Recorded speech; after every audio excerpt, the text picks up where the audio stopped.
আমাৰ মাজৰ পৰা গুচি যোৱা হেৰাই যোৱা নহয় আমাৰ মাজৰ পৰা গুচি যোৱা আমাৰ ভাইটি যি অমৰ সি ইয়াৰ পৰা গুচি গ'ল সি এটা জেগালৈ গুচি গ'ল যিটো জেগা আমি সকলোৱে যাম আমি এদিন সকলোৱে যাম কিন্তু কোনবিলাকে যাব যিবিলাকে প্ৰকৃততে যীশু খ্ৰীষ্টক পাইছে অলপ আগত আমাৰ পালক বহুতে এটা গান গাইছিলে মই আমাৰ সহকাৰী পালকৰ গানটো লৈ ল'লোঁ ইয়াত লিখা আছে ভাবিছোঁ মই আজি সেই সুন্দৰ ঠাইৰ কথা এই ঘটনাটো কেতিয়া হ'ব যেতিয়া যীশু খ্ৰীষ্ট আমাক আৰু আপোনাৰ আৰু মোক দিবলৈ আকাশত আহিব যেতিয়া আমি এই 7 বছৰ তাৰণা নোহোৱাৰ আগত যেতিয়া যীশু খ্ৰীষ্ট আমাক নিবলৈ আহিব সেই যেতিয়া আমি আকাশত ঈশ্বৰক লগ পাম তেতিয়া এই ঘটনাটো এই গানটো যেতিয়া আমাৰ অলপ আগত আমি যে গালোঁ সেইটো সময়ত আমাৰ পুৰস্কাৰ দিয়া হ'ব সেইটোকে কয় কীৰ্তি আৰু সেই গানটো সঁচাকৈ কিমান ধুনীয়া গান আমি গান ঘৰত অলপ ভুল হ'ল কিন্তু এইটো হ'ল কীৰ্তি আমি এদিন যীশু খ্ৰীষ্ট যেতিয়া স্বৰ্গত আমি লগ কৰিম আকাশত লগ কৰিম কোনটো জেগা লগ কৰিম আমি নাজানো আকাশত লগ পাম তাৰপিছত তাত যেতিয়া এই বিশ্বাসীবিলাকক ঈশ্বৰে পুৰস্কাৰ দিব তেওঁলোকে কৰি যোৱা কামৰ ভিতৰত এই গানৰ বিষয়ে লিখা হৈছে এতিয়া আমাৰ মাজৰ পৰা যিজন ভাই গুচি গ'ল তেওঁ জেগাহে বদলি কৰিছে তেওঁৰ মৃত্যু হোৱা নাই কাৰণ মৃত্যু কেলে হোৱা নাই যীশু খ্ৰীষ্টই মৃত্যুক জয়ী কৰিলে আৰু জয়ীৰ যোগেদি আজি আপুনি আৰু মই আৰু আমাৰ এটা আশা আছে যে আমাৰো যদি মৰি যাওঁ এদিন আমি তেওঁৰ লগত থাকিম আমি যদি প্ৰথমতে চাওঁ যোহনে লিখা শুভবাৰ্তা 14:1-3 পদলৈ মই নপঢ়িম ইয়াত কি লিখা আছে যেতিয়া যীশু খ্ৰীষ্টই শিষ্যবিলাকক কৈছিলে যে প্ৰভু তুমিতো গুচি যাবা এতিয়া কি হ'ব তেতিয়া যীশু খ্ৰীষ্টই কৈছিলে তোমালোকে চিন্তা কৰিব নালাগে মই তোমালোকৰ কাৰণে ঘৰ বনাবলৈ গৈছোঁ মই য'ত থাকিম তোমালোকে এদিন তাত থাকিবা সেইটোৱে হৈছে আমাৰ খ্ৰীষ্টিয়ানবিলাকৰ এটা আশা আমি মৃত্যুৰ কাৰণে প্ৰাৰ্থনা নকৰোঁ মৰি যোৱাৰ ব্যক্তিৰ কাৰণে আমি সদ্গতিৰ কাৰণে প্ৰাৰ্থনা নকৰোঁ কিয়নো যদি মানুহজনে প্ৰকৃততে যীশু খ্ৰীষ্টক পাইছে সি পৰম দেশত যাব যদি মানুহজনে প্ৰকৃততে যীশু খ্ৰীষ্টক পাইছে আৰু যদি পোৱা নাই তেন্তে তেওঁ যীশু খ্ৰীষ্টৰ পৰা বা ওচৰৰ পৰা দূৰ হৈ গুচি যাব গতিকে প্ৰথমতে মই আপোনালোকক ক্লিয়াৰ কৰি দিওঁ আমি আত্মাৰ কাৰণে প্ৰাৰ্থনা নকৰোঁ এতিয়া এইটো সময়ত আপোনালোকৰ ওচৰত যদি বাইবেল আছে প্ৰথমতে আৰম্ভ কৰিম 1 কৰিন্থীয় 15 অধ্যায় আপোনালোকৰ ওচৰত বাইবেল আছে খুলিব ইয়াত এনেকা লিখা আছে আপোনালোকে শুনিব 1 কৰিন্থীয় 15 অধ্যায় 51 পৰা মই পঢ়িম চোৱা মই তোমালোকক এই নিগুণ তত্ত্ব কওঁ আমি সকলোৱে নিৰ্দিষ্ট নহম কিন্তু শেষৰ তুৰি ধ্বনিত এক তিলকতে চকুৰ প্ৰচাৰতে ৰূপান্তৰিত হম কিয়নো শুনিব ভালকে হা এইফালে কথা পাতি আছো মনত থাকিব কচোন কিয়নো তুৰি বাজিব তাতে মৃত্যুবিলাকৰ অসহনীয় হৈ উঠিত হ'ব আৰু আমি ৰূপান্তৰিত হম কিয়নো এই ক্ষয় পাত্ৰই অক্ষয়তাক আৰু এই মৃত্যুৰ পাত্ৰই অমৰতাক পিন্ধিব লাগিব পাছে যেতিয়া এই ক্ষয় পাত্ৰই অক্ষয়তাক এই মৃত্যুৰ পাত্ৰই অমৰতাক পিন্ধিব তেতিয়া এই কথা লিখা আছে বোলে জয়ৰ অৰ্থে মৃত্যু গিলি থোৱা হ'ল সেয়ে সিদ্ধ হে মৃত্যু তোমাৰ জয় ক'ত হে মৃত্যু তোমাৰ হ'ল ক'ত মৃত্যু হ'ল পাপৰ বল বিধান কিন্তু ধন্য ঈশ্বৰ সেই আমাৰ প্ৰভু যীশু খ্ৰীষ্টৰ দ্বাৰা আমাক জয়দান কৰে এতেকে বহুত ইম্পৰ্টেণ্ট ভাৰ্ছ খ্ৰীষ্টান জীৱনৰ মনত ৰাখিব এতেকে হে মোৰ প্ৰিয় ভাইবিলাক প্ৰভুতে তোমালোকে পৰিশ্ৰম যে ব্যৰ্থ নহয় ইয়াকে জানি তোমালোক থিৰ আৰু অলৰ হৈ প্ৰভুৰ কাৰ্যত সদায় উপস্থিত কৰা ইয়াত কি হৈছিলে প্ৰথম কৰে যেতিয়া এপষ্টল পলে সাধু পলে যেতিয়া কিতাপখন লিখিছিলে তেতিয়া এটা ভুল এটা ধাৰণা আছিলে যদি মানুহবিলাকে মৰি যায় মানুহবিলাকে বিশ্বাসী মানুহবিলাক মৰি যোৱাৰ পিছত তেওঁলোকে আত্মা হৈ উঠি যাব নে এটা শৰীৰ হৈ উঠি যাব এটা আপোনালোকে চিন্তা কৰক আমাৰ মাজত কোনোবা হেৰাই গ'ল সেইবিলাক আত্মা হৈ উঠি যাব নে শৰীৰ হৈ উঠি যাব এয়া এপষ্টল মানে সাধু পলে কি কৈছে যে মই তোমালোকক গোটেই বছৰ শিক্ষা দিলো কিন্তু তোমালোকে এতিয়াও ঈশ্বৰক জনা নাই ভালকে তোমালোকে ভালকে এতিয়াও ঈশ্বৰৰ বাক্যত গুৰুত্ব দিয়া নাই ইয়াত কি কৈছে ভাৰ্চ 51 চোৱা মই তোমালোকক নিগুট তত্ত্ব কওঁ কি তত্ত্ব নিগুট তত্ত্ব কি কৈছে আমি যদি প্ৰথম থেছালনিকা 4:8 চাওঁ 17 পৰা 18 পদলৈ ইয়াত এনেকা লিখা আছে যিবিলাকৰ মৃত্যু হ'ল সেইবিলাকে প্ৰথমতে উঠিব আৰু যিবিলাক মানে জীৱিত যিছু অহাৰ সময়ত যিবিলাকে জীয়াই থাকিব ধৰি আপুনি আৰু মই তাৰপিছত আমি বদলি হম তো এপষ্টল পল কৈছে নিগুট তত্ত্ব আমি তোমালোকে নিৰ্দিষ্ট নহম মানে আমি সকলোৱে মৃত্যু নহম কিছুমানে জীয়াইও থাকিব পাৰে কিন্তু সেই তুৰি ধনিত এক তিলকতে কৈছে টকিং এবাউট ৰেপচাৰ গম পাইছেনে যীশু খ্ৰীষ্টই যেতিয়া আপোনাৰো মুখ দিবলৈ আহিব এইটো হ'ব ইনষ্টেণ্ট মানে 1 ছেকেণ্ডতে সেইটো বৰ ডাঙৰ প্ৰগ্ৰাম নহ'ব মাত্ৰ খুব বেছি হ'লে 1 মিনিটৰ কাৰণে হ'ব মানে পটককৈ উঠাব যিবিলাকৰ মৃত্যু হ'ল সেইটো উঠিব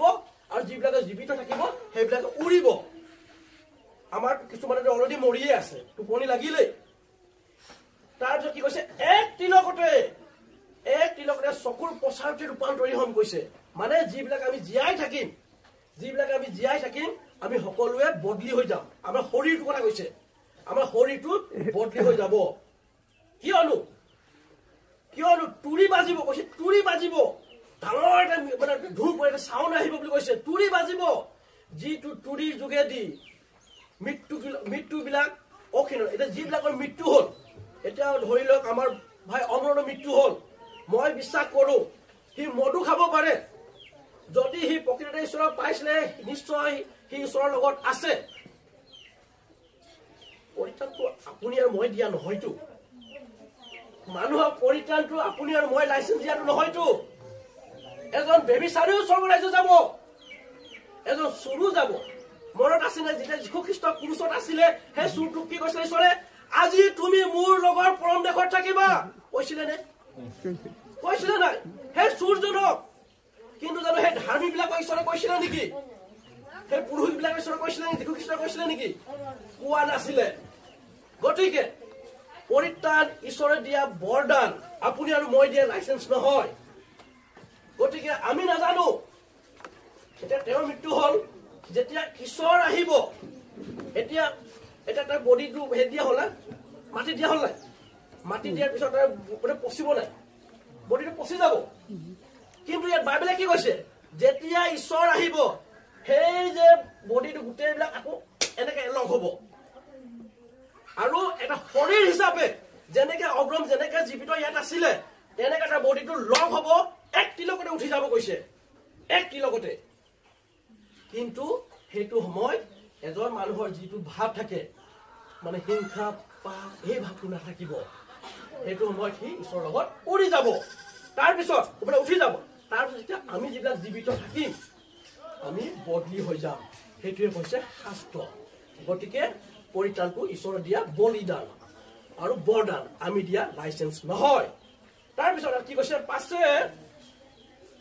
যেতিয়া এই ক্ষয় পাত্ৰ অক্ষয়তা মানে যিবিলাক মানে কথা কৈছে অলপ কৈ গলো জয় অৰ্থ পাপ হে মৃত্যু তোমাৰ জয় ক'ত এতিয়া সাধু পলে কি কৈছে হে মৃত্যু তোমাৰ জয় ক'ত যীশু খ্ৰীষ্টৰ পুনৰুত্থান যোগেদি মৃত্যু জয় কৰিছিলে নে সেই আশা আমাৰো আছে যিবিলাকে যীশু খ্ৰীষ্টক পাইছে এদিন তেওঁলোকে উঠিব তাৰপিছত কি কৈছে মৃত্যুৰ হল পাপ আদি পুস্তক 3:17-18 পদ যেতিয়া আদম হাৱাই পাপ কৰিছিলে সেইটো কি হৈছিলে ঈশ্বৰৰ পৰা দূৰ হৈছিলে না তেওঁলোকে ঈশ্বৰৰ পৰা টোটেলি দূৰ হৈ গুচি গৈছিলে এইটো হৈছিলে স্পেচিয়েল ডেথ কিন্তু ঈশ্বৰে তেওঁলোকৰ কাৰণে এটা পথা আৰম্ভ কৰিলে আৰু পিছত তেওঁলোকে ঈশ্বৰৰ লগত সহভাগিতা আৰম্ভ কৰিলে আৰু কি কৈছে কিন্তু ধন্য কিন্তু শুনিব কিন্তু ধন্য ঈশ্বৰ তাক কৈছে যীশু খ্ৰীষ্টৰ কথা কৈছে ধন্য ঈশ্বৰ তেওঁ আমাৰ প্ৰভু যীশু খ্ৰীষ্টৰ দ্বাৰা আমাক জয়দান দিলে কাৰ যোগেদি যীশু খ্ৰীষ্টৰ যোগেদি আপোনালোকৰ ওচৰত যদি বাইবেল আছে প্ৰথম থেছালনিকা 5:10 চাবচোন প্ৰথম থেছালনিকা 5:10 কি কৈছে who died for us মানে কৈছে যিবিলাকৰ মৃত্যু হ'ল আগৰ যিবিলাকৰ খ্ৰীষ্টৰ লগত থাকি মৃত্যু হ'ল তেওঁলোকে উঠিব আৰু যিবিলাকৰ মৃত্যু হোৱা নাই তেওঁলোকে উৰিব তাৰ পিছত টাইটাছ 2:13 পদ এনেকা কৈছে কি কৈছে মই looking for the blessed hope মানে কৈছে যেতিয়া আমি যীশু খ্ৰীষ্টক লগ পাম যেতিয়া যীশু খ্ৰীষ্টক মই আকাশত লগ পাম সেইটোৱে হৈছে আমাৰ জীৱনৰ আটাইতকৈ ইম্পৰ্টেণ্ট দিন তাৰ পিছত আপোনালোকৰ যদি বাইবেল আছে পাচনি কৰ্ম 1:11 পদ পাচনি কৰ্ম 1:11 পদ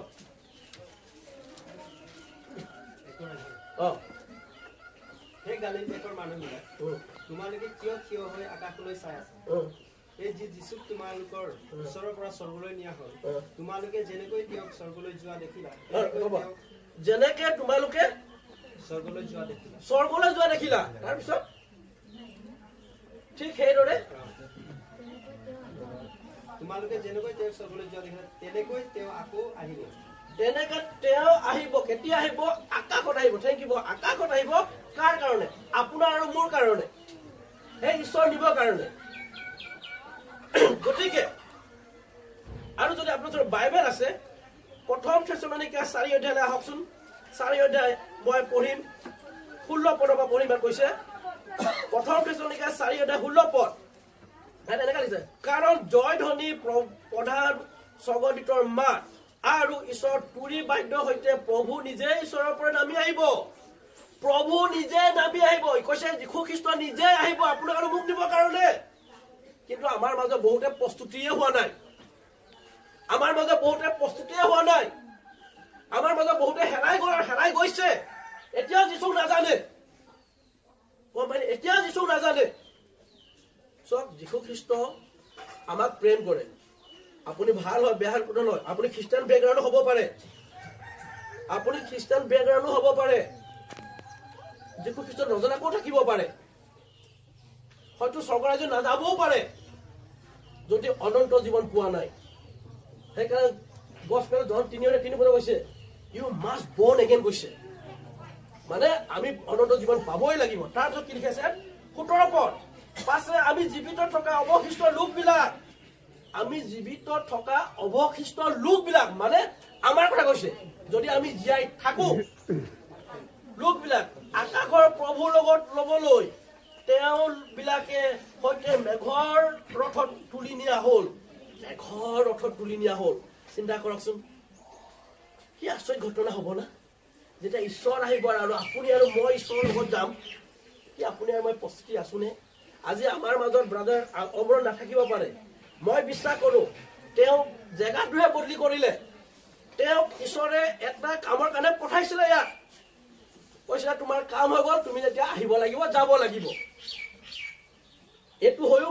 গাড়ী আহি থাকোঁতেও মৰিব পাৰে এনেকৈ হ'ব কিন্তু তাৰ টাইম যেতিয়া হৈ গ'ল ঈশ্বৰে ক'লে তোমাৰ টাইম শেষ তোমাৰ যি কামৰ কাৰণে পঠাইছোঁ কাম শেষ আমাৰ থকা সকলো এটা কাম দি দিছে ঈশ্বৰে we are living here for a purpose of some kind of assignment আমি এছাইনমেণ্টটোৱে নাজানো সেইটো কাৰণে কি কৈছে ইয়াত প্ৰথম কৰিছে লাষ্ট অধ্যায়ত কি কৈছে পুনৰ অধ্যায়ত কি কৈছে লাষ্টত মই পঢ়ি দিছোঁ আপুনি শুনিব এতেকে হে প্ৰিয় ভাইবিলাক কৈছে প্ৰভু তোমালোকে পৰিশ্ৰম ব্যৰ্থ নহয় কৈছে তোমালোকে ঈশ্বৰ কাম কৰা কিয়নো কাৰণ তোমালোকে ঈশ্বৰক জানা তোমালোকে ঈশ্বৰক জনা ব্যক্তি হয় তোমালোকে কিহৰ কাৰণে এই যে যিবিলাকৰ ঈশ্বৰ নাই আশা নাই যিবিলাকৰ আশা নাই মৰিলে ক'ত যাব কি নাই সেই ঘৰৰ যাতে নহবা নাকান্দিবা ৰাধা তোমালোকে ষ্ট্ৰং হোৱা আপোনালোকে বিশ্বাস কৰিবনে মণিপুৰ যেতিয়া মানুহবিলাক মৰি যায় কবৰ খানিবৰ দেৰিয়ে নহয় এইফালে গাহৰি কাটিলেই কবৰ খনাৰ দেৰি নহয় গাহৰি কাটিলেই যিমান মানুহ অহাৰ পিছত তাৰ চব ভাত খাই পেলাই ঘূৰিছে এইবিলাক খ্ৰীষ্টিয়ান নহয় নেকি আমি অকল খ্ৰীষ্টিয়ান নেকি মই কি ক'ব বিচাৰিছো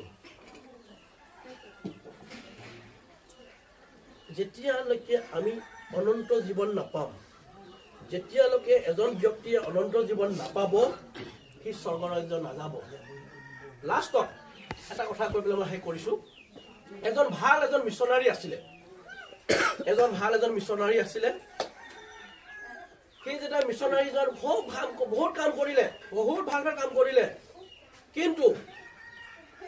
সি যেতিয়া জাহাজত গৈ আছিলে, তেতিয়া এনেকা এটা অৱস্থা হৈ গ'ল, জাহাজখন ডুবি গ'ল। তেওঁৰ মিছেছ, চিলড্ৰেন চব জাহাজত ডুবি গ'ল। কিন্তু ঈশ্বৰে তেওঁক বচালে, সেই মিছনাৰীজনক বচালে। তাৰপিছত বচোৱাৰ পিছত মিছনাৰীজনে কান্দি পেলাই প্ৰাৰ্থনা কৰি পেলাই কৈছে, হে প্ৰভু, তোমাৰ কি এইটো লীলা। কিন্তু তেতিয়ালৈকে সেই মিছনাৰীজনে ঈশ্বৰৰ বহুত কাম কৰিলে, ঈশ্বৰক জনা নাছিলে। সি বহুত কাম কৰিলে, বহুত প্ৰচাৰ কৰিলে, বহুত শিক্ষা দিলে, বহুত প্ৰাৰ্থনা কৰিলে, কিন্তু ঈশ্বৰক জনা নাছিলে। তাৰপিছত সি উপলব্ধি কৰিলে যে তেওঁ ঈশ্বৰক জনা নাই। তেওঁৰ পত্নী, ল'ৰা ছোৱালী মৃত্যুৰ পিছত সি নতুন জন্ম পালে, আৰু পিছত নিজকে এজন আৰু ডাঙৰ প্ৰচাৰক হিচাপে বেলেগ এখন দেশলৈ গুচি গ'ল। চিন্তা কৰকচোন, আমি খ্ৰীষ্টিয়ান ঘৰত জন্ম হ'ব আমি যে বাপ্তিস্ম দিওঁ, কিছুমান চেলভেশ্যন। যেতিয়ালৈকে আমি যীশু খ্ৰীষ্টক এনকাউণ্টাৰ নকৰিম, যেতিয়ালৈকে যীশু খ্ৰীষ্টক ব্যক্তিগতভাৱে এনকাউণ্টাৰ নকৰিম, আমি কেতিয়াও স্বৰ্গৰাজ্য যাব নোৱাৰোঁ। কি আপোনালোকে যীশু খ্ৰীষ্টক জানেনে? যদি যীশু খ্ৰীষ্ট আজি আহি যায়, কি আপুনি উৰিবলৈ ৰেডি আছেনে? বাইচান্স যদি এতিয়া যদি আহি যায়, লম্বা হেৰি নহ'ব, কাকি গ'ল ৰেডি হয়, চান্সে নাপায়। এইটো কৈছে এইটো ছেকেণ্ড। কিন্তু প্ৰস্তুতি আছেনে? ইয়াত থকা সকলোৱে আমি প্ৰস্তুতি আছোনে? কি আমি সকলোৱে স্বৰ্গৰাজ্য যামনে? যদি নাই, চিন্তা কৰক। আশা কৰোঁ আমি সকলোৱে যীশু খ্ৰীষ্টক জানো আৰু ঈশ্বৰৰ লগত থাকক। ধন্যবাদ।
কাৰণ তোমাৰ মোৰ আছিলে না ফ্ৰেণ্ডটো,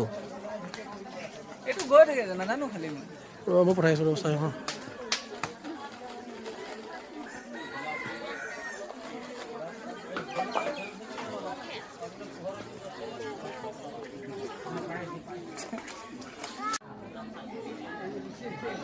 ভিডিঅ' কৰ্ণাটক এক্সপায়াৰ হয়ে গেল তাৰ নিউ মডেল মোবাইল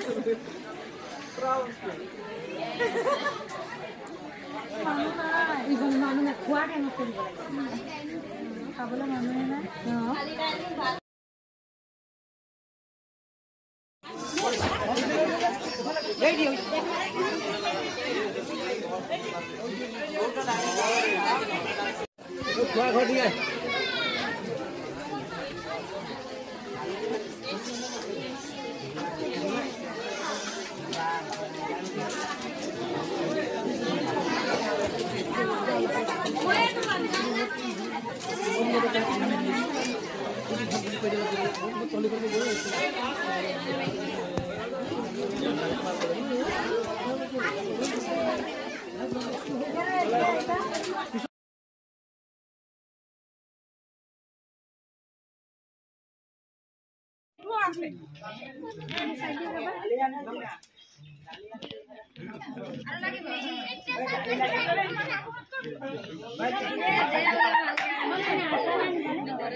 কাটাৰগিলা ৰাখি দি পিছে লৈ যাব দেই